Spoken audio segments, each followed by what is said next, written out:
అసలు కథలో జరిగిన ఆ ఎమోషనల్ మలుపులు, ముఖ్యంగా చక్రి మరియు మహాలక్ష్మిల జీవితాలు ఒక్కసారిగా ఎలా మారిపోయాయో చూస్తే ఎవరికైనా ముచ్చటేయక మానదు.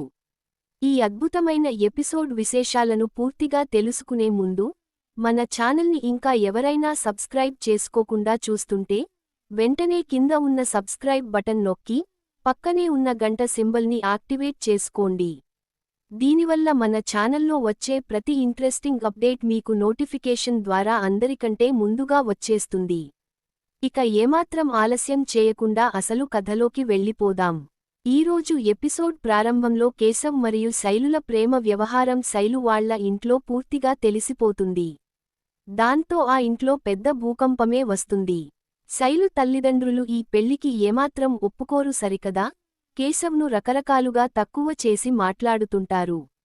దాంతో తీవ్రమైన ఆందోళనకు గురైన శైలు, ఏ క్షణంలోనైనా తనకు వేరే వాళ్లతో పెళ్లి చేసేస్తారేమో అన్న భయంతో వెంటనే కేశవ్కు ఫోన్ చేస్తుంది. మన ఇంట్లో వాళ్లు మన ప్రేమని ఎప్పటికీ అర్థం చేసుకోరని, కాబట్టి నువ్వు ఎంత తొందరగా వీలైతే ఎంత తొందరగా ఇక్కడికి వచ్చి నన్ను తీసుకెళ్లిపోవాలని, లేదంటే తాను ప్రాణాలు తీసుకుంటానని కేశవ్ను గట్టిగా భయపెడుతుంది. మొదట కేశవ్ చాలా పద్ధతిగా ఆలోచిస్తాడు. తల్లిదండ్రులను ఎదిరించి వెళ్లడం తప్పు అని, వాళ్లని మెల్లగా కన్విన్స్ చేద్దామని శైలుకి నచ్చజెప్పే ప్రయత్నం చేస్తాడు. కానీ శైలు మాత్రం వినదు. మన పెళ్లి జరిగిపోతే ఆ తర్వాత వాళ్లే మెల్లగా అర్థం చేసుకుని మనతో కలుస్తారని, నువ్వు రాకపోతే నా శవాన్ని చూస్తావని చెప్పి ఫోన్ పెట్టేస్తుంది. దాంతో కేశవ్ ఏం చేయాలో పాలుపోక తల పట్టుకుని కూర్చుంటాడు. ఇది గమనించిన చక్రి, మహాలక్ష్మిలు కేశవ్ దగ్గరకు వచ్చి అసలు ఏం జరిగిందో అడుగుతారు. కేశవ్ జరిగిన విషయమంతా చెప్పగా, చక్రి అతనికి ధైర్యం చెప్తాడు. శైలు చెప్పింది నిజమేనని, ఇప్పుడు గనుక మనం తొందరపడకపోతే ఆమె వేరే వాళ్ల పరమైపోతుందని, అప్పుడు మీ ఇద్దరి జీవితాలు నాశనమవుతాయని అంటాడు. మహాలక్ష్మి కూడా చక్రి మాటలకు మద్దతుగా నిలుస్తూ, శైలు నీపై ప్రాణం పెట్టుకుందని, నువ్వు వెళ్లి ఆమెను తీసుకురావాలని, ఇక్కడ పెళ్లి ఏర్పాట్లన్నీ తాము చూసుకుంటామని చెప్తుంది. దాంతో కేశవ్ వెంటనే శైలు వాళ్ల ఇంటికి బయలుదేరుతాడు. అక్కడ శైలు వాళ్ల అమ్మ శైలును గదిలో బంధించి, మా ఇష్టం లేకుండా ఈ ఇల్లు దాటి ఎలా వెళ్తావో చూస్తామని హెచ్చరిస్తూ ఉంటుంది. దానికి శైలు కూడా అంతే ధీటుగా సమాధానం ఇస్తుంది. నేనేం చిన్నపిల్లని కాదని, మంచి చెడు తెలిసినదాన్నని, కేశవ్ చాలా మంచివాడని చెప్తుంది. అంతలోనే కేశవ్ అక్కడికి వస్తాడు. అతను పెద్దవారితో మాట్లాడి నచ్చజెప్పాలని చూసినా, వాళ్లు వినకపోవడంతో శైలు కేశవ్ చెయ్యి పట్టుకుని, ఇక వీళ్లతో మాట్లాడి అవమానపడొద్దని చెప్పి ఇల్లు దాటి వచ్చేస్తుంది. కూతురు తమ మాట వినకుండా వెళ్లిపోవడంతో ఆ తల్లిదండ్రులు తీవ్రమైన బాధలో మునిగిపోతారు. ఇక ఇంటికి వచ్చిన కేశవ్, శైలులకు చక్రి, మహాలక్ష్మిలు మరియు కుటుంబ సభ్యులంతా కలిసి దగ్గరుండి పెళ్లి జరిపిస్తారు. పెళ్లైన మరుసటి రోజు నుండే శైలు ఒక ఆదర్శవంతమైన భార్యగా మారిపోతుంది. ఉదయాన్నే లేవడం, భర్తకు కావలసిన వేడి నీళ్లు సిద్ధం చేయడం, అతను స్నానం చేసి రాగానే తల తుడవడం, ఎంతో ప్రేమగా పక్కన కూర్చుని అన్నం తినిపించడం, అతను బయటకు వెళ్తుంటే ఎదురు రావడం లాంటివన్నీ ఎంతో ముచ్చటగా చేస్తుంటుంది. ఇదంతా గమనిస్తున్న చక్రి మనసులో ఎక్కడో చిన్న బాధ మొదలవుతుంది. తాను మహాలక్ష్మిని పెళ్లి చేసుకున్నా, ఆమె తనతో ఎప్పుడూ ఇంత చనువుగా, ఒక భార్యలా మెలగలేదు కదా అని అనుకుంటాడు. చక్రి చూపులను గమనించిన మహాలక్ష్మి కూడా మనసులో ఆలోచనలో పడుతుంది. భార్యాభర్తలు అంటే ఇలాగే ఉండాలి, కాని మనది ఇష్టపూర్వకంగా జరిగిన పెళ్లి కాదు కదా అని తనకు తాను సర్దిచెప్పుకుంటుంది. అయినా సరే, తన మనసులో కూడా చక్రికి అలా సేవలు చేయాలనే కోరిక మెల్లగా చిగురిస్తుంది. చక్రి మాత్రం మహాలక్ష్మి తనకు ఎప్పటికైనా అంత దగ్గరవుతుందని ఆశగా ఎదురుచూస్తుంటాడు. ఇలాంటి పరిస్థితుల్లో కథలో ఊహించని ఒక పెద్ద మలుపు వస్తుంది. ఒకరోజు ఉదయాన్నే శైలు తల్లిదండ్రులు మనసు మార్చుకుని వాళ్ల ఇంటికి వస్తారు. జరిగిందేదో జరిగిపోయిందని, 2 రోజులు తమ ఇంట్లో ఉండి రావాలని శైలు, కేశవ్లను పిలుస్తారు. కేశవ్ పని మీద బయటకు వెళ్లడంతో, శైలు సంతోషంగా కొన్ని బట్టలు సర్దుకుని వాళ్ల అమ్మనాన్నలతో కలిసి వెళ్లిపోతుంది. సరిగ్గా అదే సమయంలో మహాలక్ష్మికి విపరీతమైన జ్వరం వస్తుంది. జ్వరంతో ఆమె ఒళ్లంతా నిప్పులా కాలిపోతుంటుంది. ఇంట్లో చక్రి తప్ప మరెవరూ ఉండరు. మహాలక్ష్మి పరిస్థితి చూసి కంగారుపడిపోయిన చక్రి వెంటనే ఫ్యామిలీ డాక్టర్కు ఫోన్ చేస్తాడు. తన భార్యకు చాలా జ్వరంగా ఉందని, కనీసం లేవలేని స్థితిలో ఉందని, వెంటనే రమ్మని బ్రతిమాలుతాడు. కాని బయట చూస్తే కుండపోత వర్షం పడుతుంటుంది.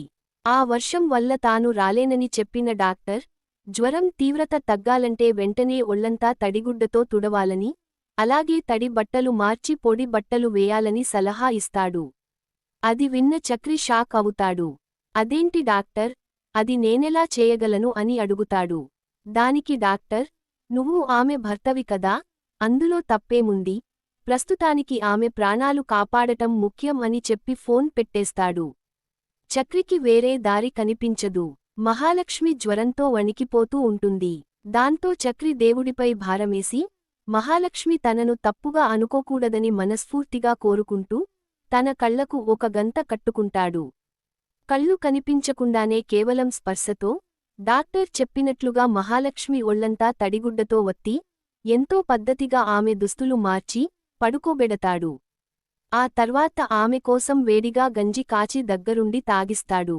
కొద్దిగా జ్వరం తగ్గి స్పృహలోకి వచ్చిన మహాలక్ష్మికి చక్రి తన కళ్లకు గంతలు కట్టుకుని చేసిన సేవల గురించి తెలుస్తుంది. చక్రికి భర్తగా తనపై పూర్తి హక్కు ఉన్నా, స్పృహలో లేని తన పరిస్థితిని ఎక్కడా దుర్వినియోగం చేయకుండా, తన ఆత్మగౌరవాన్ని కాపాడటం చూసి మహాలక్ష్మి కళ్ళు చెమర్చుతాయి. ఇంతటి ఉత్తమమైన మనసున్న భర్తనైనా ఇన్నాళ్లూ దూరం పెట్టి బాధించానని ఆమె మనసు విలవిలలాడుతుంది.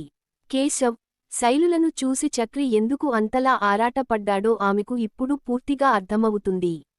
అంతలోనే చక్రి అక్కడికి వచ్చి భయపడుతూ, నన్ను క్షమించండి మహాలక్ష్మి గారు, బయట చాలా పెద్ద వర్షం వల్ల డాక్టర్ రాలేకపోయారు. మీ ఒంటి వేడి చూస్తే నాకు చాలా భయమేసింది.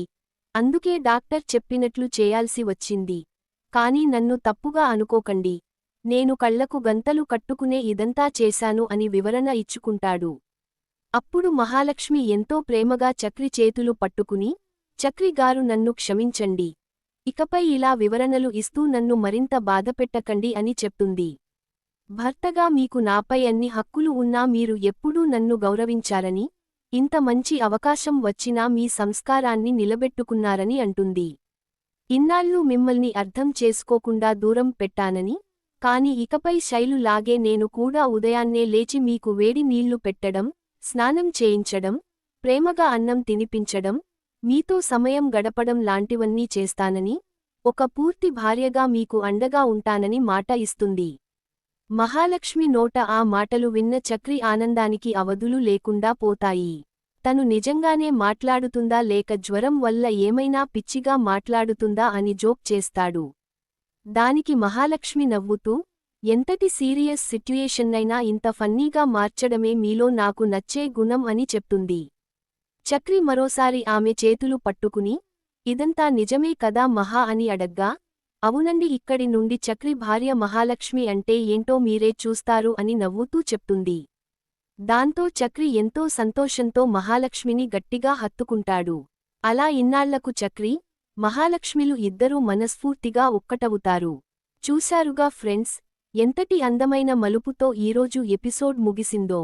మరి రాబోయే రోజుల్లో వీళ్ల జీవితంలో ఇంకా ఎలాంటి ఆసక్తికరమైన ట్విస్ట్లు రాబోతున్నాయో తెలుసుకోవాలంటే మన ఛానల్ని అస్సలు మిస్ కాకుండా ఫాలో అవుతుండండి. ఈ వీడియో గనుక మీకు నచ్చినట్లయితే తప్పకుండా ఒక లైక్ చేయండి. మీ ఫ్రెండ్స్కి షేర్ చేయండి. అలాగే మీ అభిప్రాయాలను కింద కామెంట్ బాక్స్లో మాతో పంచుకోండి. Thank you so much for watching. Please subscribe.